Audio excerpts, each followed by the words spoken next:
प्यारे बच्चों, आज हम 7वीं क्लास के विज्ञान की कार्यपत्रक संख्या 14 को इस वीडियो में पढ़ेंगे। आपका यह कार्यपत्रक 2 सितंबर के लिए है। हम प्राणियों में पोषण के बारे में पढ़ते आ रहे हैं। पिछले अध्याय में भी हमने पढ़ा था। प्राणियों में पोषण से ही आपकी आज की वर्कशीट थी, यानी 1 तारीख की वर्कशीट थी साइंस की, जिसे हमने असेसमेंट वर्कशीट अपने यूट्यूब चैनल पे 7th क्लास DEO वर्कशीट वहाँ पर आपके लिए डाल रखा है।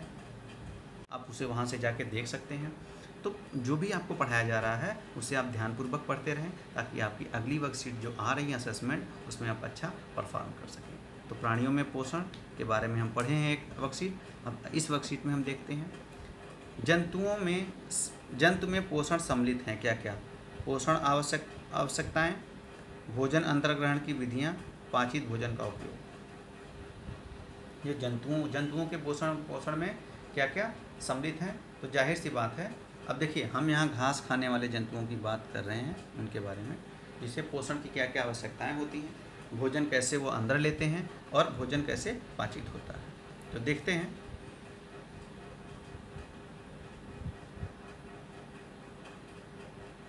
अब क्या आप जानते हैं, पोषण एक जटिल प्रक्रिया है जिसमें अंतर्ग्रहण, पाचन, अवशोषण, स्वांगीकरण एवं निष्कासन शामिल है। जाहिर सी बात है कि इसमें क्या होता है, जब भी हम कोई भोजन करते हैं तो अंतर्ग्रहण यानी मुख के द्वारा जैसे हम लेते हैं।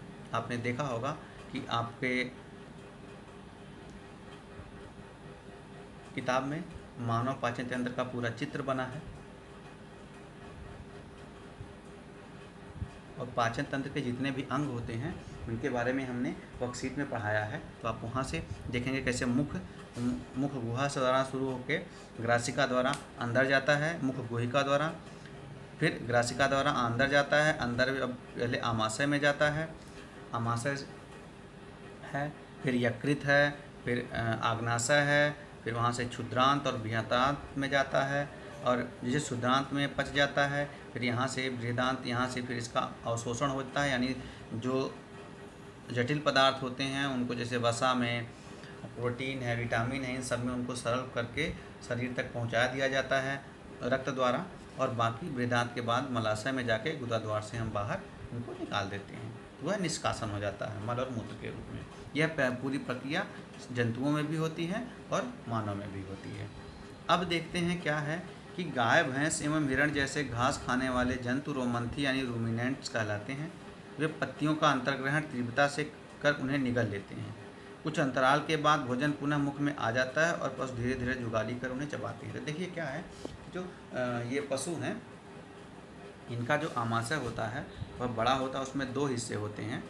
ऐसे मान लीजिए यहाँ पर इनके इस हिस्से में आमाशय होता है, तो ये नीचे वाले हिस्से में क्या होता है, ये आधा पचा हुआ भोजन क्या होता है रख लेते हैं और अपने आमाशय के एक हिस्से में रखते हैं, और जब ये बैठ के आराम जुगाली करते हैं तो वही आमाशय के एक हिस्से से वो भोजन लेते हैं और उसे फिर पचा के और अच्छे टुकड़े में करके फिर उनको अपने पेट में लेके, उसके बाद उनका पाचन होकर अंगों में जा कर के और फिर वो अवशोषित होता है।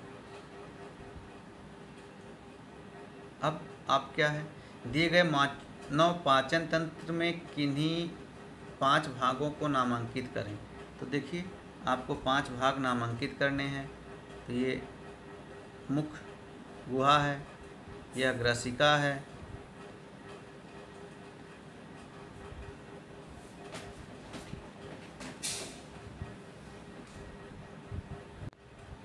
आप देखेंगे कि यह ग्रासिका है, फिर यहाँ आमाशय है, यकृत है, पित्ताशय है, अग्नाशय है, क्षुद्रांत है, बृहदांत है और गुदाद्वार है।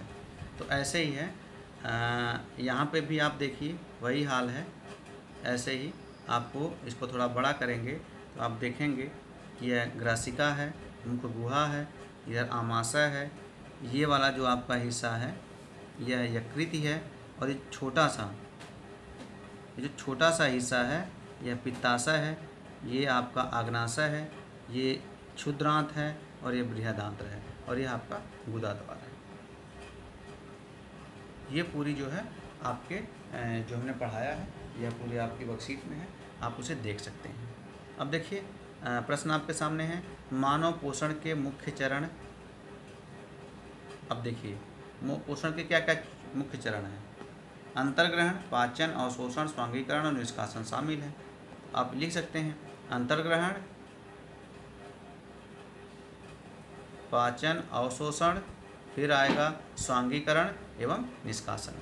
तो यही पांचों चीज़ें आपको क्रम से क्या करना है, भर देना है यहाँ पे। इसे करके आप अपने कक्षा अध्यापक के साथ शेयर करें। Thank you.